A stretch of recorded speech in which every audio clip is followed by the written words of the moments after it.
चलिए अब इसका देखते हैं क्वेश्चन नंबर 5 क्या कहता है। क्वेश्चन नंबर 5 में following table shows the points of each player scored in 4 games. अब इस पहले टेबल को आपने अच्छे से समझना है कि टेबल में क्या दिया हुआ है। देखो प्लेयर है, खिलाड़ी हैं, उनको नाम दे दिया ए बी और सी। कितने प्लेयर्स हो गए? 3 प्लेयर हो गए। कितनी गेम्स में उन प्लेयर्स ने पार्टिसिपेट किया है? 4 गेम्स में। गेम 1 अलग अलग तरह की गेम है ये। गेम 1, गेम 2, गेम 3 और गेम 4। प्लेयर एक एक अब उनके पॉइंट्स दिए हुए हैं चारों गेम्स में अलग अलग। ए का गेम 1 में स्कोर है 14, गेम 2 में 16, गेम 3 में 10, गेम 4 में 10। इसी तरीके से आप किसी का भी सी का यदि मुझे निकालना हो, गेम 2 में कितना स्कोर रहा है तो उसका स्कोर है 11। इसी तरह से सी ने एक चीज़ देखो, सी ने गेम 3 डिड नॉट प्ले, ये सी ने गेम खेली ही नहीं है। तो इस तरह से प्लेयर ए और ये उसका सारा स्कोर है, ये बी का स्कोर है और ये सी का स्कोर है, इसने ये गेम नहीं खेली है। अब हमारी टेबल क्लियर है कि इसमें क्या दिया हुआ है। अब इनके चलिए क्वेश्चन आंसर्स हम फाइंड आउट कर लेते हैं। Now answer the following questions. पहला, फाइंड द मीन, एवरेज निकालनी है किसकी? To determines as average number of points scored per game. जो खिलाड़ी ए है ना, उसने पर गेम एवरेज बतानी है आपको कि पर गेम में उसकी कितनी एवरेज आ रही है, कि इतनी एवरेज बन रही है वो निकालनी है। तो क्या करेंगे, उसकी ऑब्जर्वेशंस कौन सी है? ए की, ये सारी हैं 14, 16, 10 और 10। इन चारों को प्लस करके डिवाइडेड बाय कितनी हो गई? 4 डिवाइड बाय 4। बी की एवरेज निकालनी हो तो इन चारों को प्लस करेंगे, 0, 8, 6 और 4 को, और डिवाइडेड बाय 4 हो जाएगा, आपकी एवरेज निकल जाएगी। सी की एवरेज निकालनी हो तो आप क्या करेंगे? इसे प्लस करेंगे या नहीं करेंगे? सोचो। जैसे यहाँ पे इसमें तो बी का स्कोर 0 था कि उसने स्कोर ही नहीं किया, पर खेला तो था। अब इस क्वेश्चन के अंदर आप उसे इसे और इसे प्लस करेंगे। इसकी जगह आप 0 लगाएंगे या नहीं लगाएंगे? इसकी जगह आप कुछ नहीं लगाएंगे क्योंकि उसने इसमें खेला ही नहीं है। तो इन 3 को प्लस करके डिवाइडेड बाय 3 होगा, तब हमारी सी की एवरेज निकल जाएगी। क्लियर है? चलो पहले की निकाल लेते हैं। प्लेयर ए का एवरेज स्कोर क्या होगा? सबसे पहले निकाल देंगे सम ऑफ, हर क्वेश्चन में हम यही लिख लेते हैं, सम ऑफ ऑल ऑब्जर्वेशंस।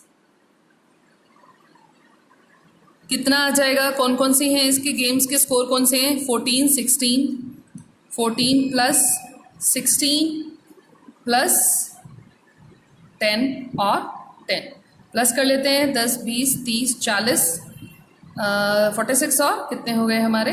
50। तो नेक्स्ट हमारा नंबर ऑफ ऑब्जर्वेशंस कितना हो गया बच्चे? नेक्स्ट आ जाएगा हमारा नंबर ऑफ ऑब्जर्वेशंस, यानी कि कितनी गेम्स में पार्टिसिपेट किया उसने? 4 गेम्स में। अब हम नेक्स्ट इसका एवरेज स्कोर निकाल लेते हैं। फॉर्मूला लिख दिया हमने कि प्लेयर ए का एवरेज स्कोर, बच्चे वही एवरेज आ गया ना अब की बार वर्ड। आप ये ध्यान रखेंगे, एवरेज हो सकता है, मीन हो सकता है, अर्थमेटिक मीन हो सकता है, या फिर अर्थमेटिक मीन की शॉर्ट फॉर्म AM हो सकता है, तो कोई भी वर्ड यूज़ कर सकता है। Sum of all observations divided by the number of observations कितना आ गया? 50/4। कटिंग कर लेते हैं, 2 से चले जाएंगे ये दोनों के दोनों, तो आपका आ जाएगा 25/2। आप इसे फर्दर पॉइंट में कन्वर्ट कर लीजिए। पॉइंट में कैसे कन्वर्ट करोगे? 25 को 2 से डिवाइड करते हैं, 2 1 जा 2, नेक्स्ट उतरता है, इनमें से 0 आएगा, 5 उतारेंगे, कितना जाएगा? 2 2 जा 4, 1 बचेगा। पॉइंट में लेके आने के लिए आपको यहाँ भी पॉइंट लगाना होगा और इसके पीछे भी, और यहाँ पर अपनी तरफ से 0 लिखना होगा। इस 0 को उतार लेते हैं नीचे, 0 आ जाएगा, कितना बन गया? 10। 10 को 2 से डिवाइड करेंगे तो कितना आ जाएगा? 2 5 जा 10, माइनस करते हैं 0 आएगा, तो कितना आंसर आ गया हमारे पास? 12.5। यानी कि ये ए की एवरेज थी, हर गेम के अंदर इतना तो उसने बनाया ही है कम से कम। ठीक है, एवरेज मानी गई इसे। चलिए नेक्स्ट हम इसका सेकंड पार्ट पढ़ते हैं। To find the mean number of points per game for C. जब मुझे सी का मीन निकालना हो, would you divide the total points by 3 और बाय 4? आ गया वही क्वेश्चन कि अगर आपको सी का मीन निकालना है तो क्या आप इसे 3 से डिवाइड करेंगे या फिर 4 से डिवाइड करेंगे? किससे डिवाइड करेंगे? 3 से करेंगे। हमने पहले डिस्कस कर लिया क्योंकि उसने इस गेम में पार्टिसिपेट किया ही नहीं है। 1 2 3 गेम्स का टोटल, तो 3 observations divided by 3। So answer आ जाएगा it will be divided by 3। Second का आंसर आप प्रॉपर लिख के देंगे। Mean it will be divided by 3। उसने पूछा है क्यों, वाई भी है, क्वेश्चन पूछा हुआ है वाई।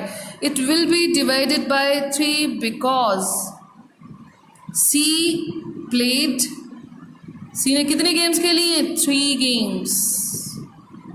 सी ने 3 गेम्स के लिए हैं, इस वजह से 3 से डिवाइड होगा। चलिए थर्ड पार्ट देखते हैं। B played in all the 4 games, B ने तो चारों गेम्स खेली हैं।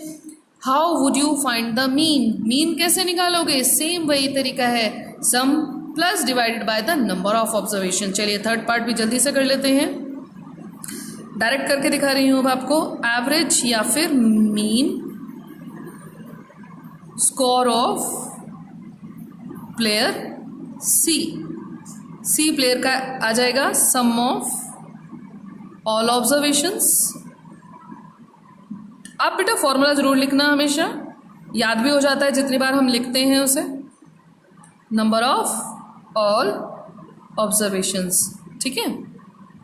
तो हमारे पास जो ऑब्जर्वेशंस हैं बी की कौन कौन सी है? 0 8 6 4। 0 + 8 + 6 + 4 डिवाइडेड बाय कितनी है? 4। कर लेते हैं प्लस 6 और कितने हो गए? 14 14 और 4 कितने हो गए? 18 डिवाइडेड बाय 4। कटिंग करते हैं इसकी। 2 2 = 4, 2 9 = 18, 9/2। 9/2 को पॉइंट में कन्वर्ट कर लेते हैं। 1 बचेगा माइनस करके, पॉइंट पीछे लगाएंगे हम इसके, ठीक है। 0 लिखेंगे और 0 को नीचे उतारते हैं। अब 10 बच गया तो 2 5 = 10, माइनस करेंगे 0 आ जाएगा। तो कितना एवरेज स्कोर आ गया? 4.5। इसका बी का हमारा सॉरी सी का एवरेज कौन सा प्लेयर था? ये बी प्लेयर था। बच्चे प्लेयर बी लिखेंगे, सी गलत है। तो बी का एवरेज स्कोर कितना आ गया? 4.5। अब who is the best performer, सबसे अच्छा परफॉर्म किसने किया है? तो बेस्ट परफॉर्मर पता करने के लिए हमें उनका एवरेज चेक करना पड़ेगा, क्योंकि आप अगर इस टेबल से देखोगे तो नहीं पता चल रहा। पर्टिकुलर गेम का तो पता चल जाता है कि हाँ गेम 1 में ए ने परफॉर्म किया है, गेम 2 में भी ए ने परफॉर्म किया है, गेम 3 में भी उसने परफॉर्म किया है, पर गेम 4 में सी ने परफॉर्म किया है सबसे अच्छा। तो टेबल देख करके आप किसी कंक्लूज़न पर नहीं आ सकते कि किसने सबसे अच्छा परफॉर्म किया है। तो उसके परफॉर्मेंस देखने के लिए हमें क्या निकालना होगा? एवरेज चेक करनी होगी। 12.5 किसकी एवरेज निकली है? ए प्लेयर की। 4.5 हमारी बी प्लेयर की। सी की हमें फाइंड आउट नहीं करने के लिए बोला हुआ है, पर हमें सी की भी एवरेज फाइंड आउट करनी होगी। जब हमारी सी की एवरेज निकल आएगी उसके बाद हम तीनों में से बता देंगे एवरेज चेक करके कि हु इज़ बेस्ट परफॉर्मर। तो चलो अब इस किसका निकालेंगे हम? प्लेयर सी का भी एवरेज निकाल लेते हैं। प्लेयर सी की एवरेज निकालने के लिए वही formula, sum of all observations plus number of observations. कौन सी हैं? 8 11 और 13। यहाँ वो खेला ही नहीं है, तो 8 + 11 + 13 कितने गेम खेली हैं उसने? 3। तो डिवाइडेड बाय 3 कितना आ जाएगा? हम कैलकुलेट कर लेते हैं। 32/3 आ गया। 2 को 3 से डिवाइड कर लेते हैं, देखते हैं कितना आता है। 3 1 = 3, माइनस करेंगे 0 2। 3 की टेबल पर 3 0 0 0 पर ही जाएगा, उससे छोटा नंबर सबसे 3 से छोटा है, तो 3 0 = 0। नेक्स्ट पॉइंट लगाते हैं, यहाँ से 0 उतारते हैं नीचे। 3 6 = 18। बाकी आगे करने की ज़रूरत नहीं है। तो कितना आ गया? 10.6। ये आपका सी का स्कोर निकला है एवरेज। अब कंपेयर करते हैं। ए का था 12.5, बी का हमारा है 4.5 और सी का है हमारा 10.6। तो एवरेज किसकी सबसे ज़्यादा आ रही है? ए की एवरेज सबसे ज़्यादा आ रही है। So according to average score, average score, क्या आंसर आ जाएगा?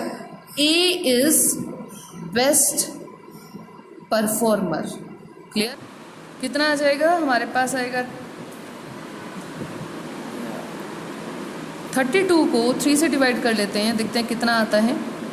3 1 जा 3, माइनस करेंगे 0 2, 3 की टेबल पर 3 0 0 0 पर ही जाएगा, उससे छोटा नंबर सबसे 3 से छोटा है तो 3 0 जा 0।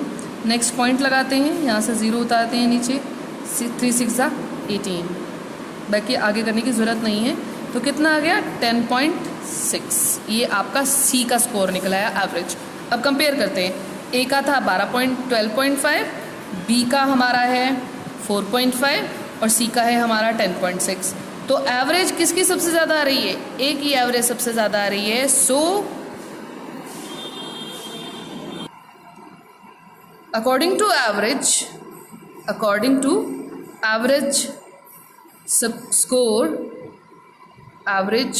स्कोर, क्या आंसर आ जाएगा? A is best performer. Clear है? ये हम लिख देंगे इसके अंदर।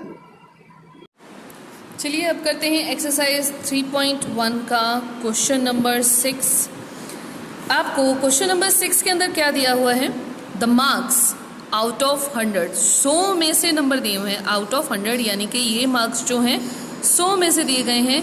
obtained by a group of students in a science test are, एक ग्रुप है बच्चों का, उनका साइंस का टेस्ट लिया गया, पेपर लिया गया 100 नंबर का।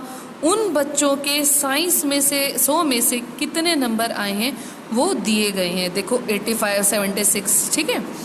सबसे फर्स्ट पार्ट में पूछा गया है find the highest and the lowest marks obtained by the students, कि हाईएस्ट कितने आए हैं बच्चों के, लोएस्ट कितने आए हैं। तो हाईएस्ट ढूंढ लेते हैं। यहाँ पे सबसे ज़्यादा नंबर किसके आए हैं?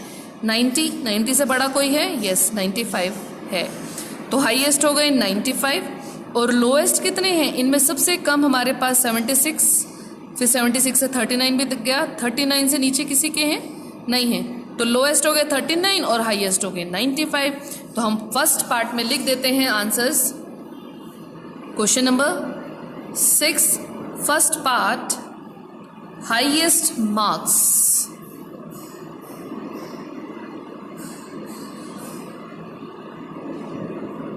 हाईएस्ट मार्क्स ऑब्टेन्ड, कितने ऑब्टेन्ड किए हैं? हाईएस्ट मार्क्स कितने हैं? 95। और लोएस्ट मार्क्स भी लिख लेते हैं हम उसके बाद। लोएस्ट मार्क्स आ गए कितने? 39। तो ये इस आपका आ गया इसके फर्स्ट पार्ट का answer. Second, range of the marks obtained, जो मार्क्स आए हैं उनकी आपने रेंज निकालनी है। सेकंड पार्ट, रेंज निकालने का फॉर्मूला क्या होता है? हाईएस्ट वैल्यू की जगह आप यहाँ पर मार्क्स कर सकते हैं क्योंकि यहाँ पर मार्क्स दिए गए हैं।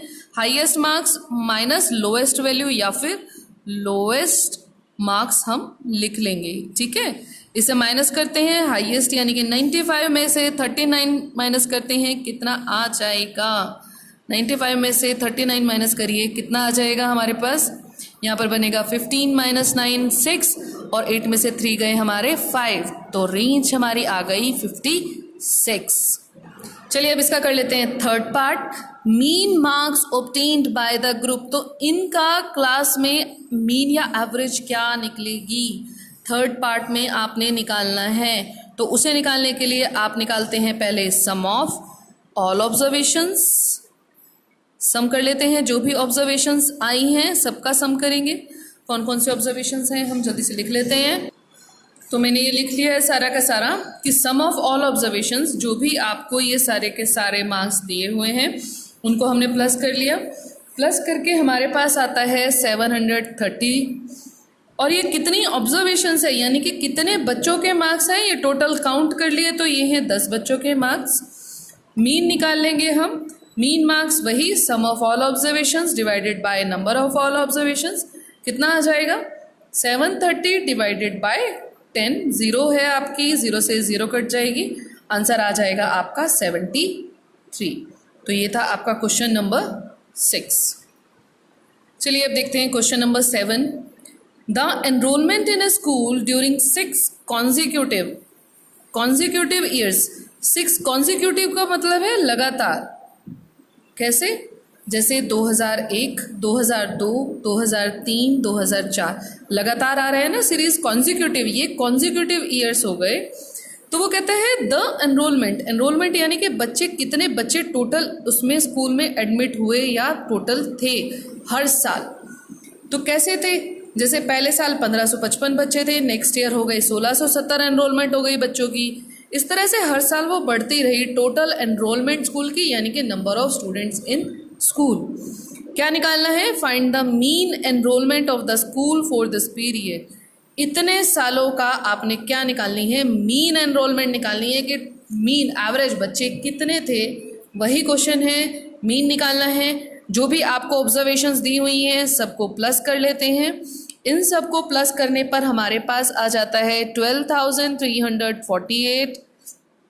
और ये कितनी हैं ऑब्जर्वेशंस आपके पास? कितनी हैं? काउंट कर लेंगे इन्हें। 1 2 3 4 5 6 ऑब्जर्वेशंस हैं।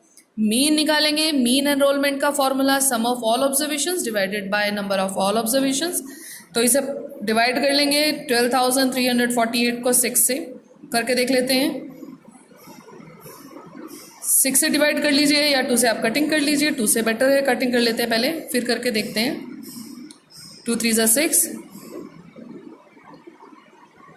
अब ये 3 से जाएगा, वो चेक कर लेते हैं। अब ये हमारे पास आ गया 6174। 3 से जाएगा, 3 2 ज़ा 6, 1 उतारेंगे, नहीं जाएगा। नेक्स्ट 17 उतारते हैं, 3 5 ज़ा 15, 2 बचेगा माइनस करके, नेक्स्ट आ गया 24, तो 3 8 ज़ा 24 हो गया। 2 से भी पूरा पूरा कट रहा है, तो कितना आ गया हमारे पास? 2058। यानी कि एवरेज बच्चा कितना है स्कूल में इतने सालों में? 2058। तो ये आपका आंसर आ जाएगा। Thanks for watching. Please like and subscribe my channel Home Tuition.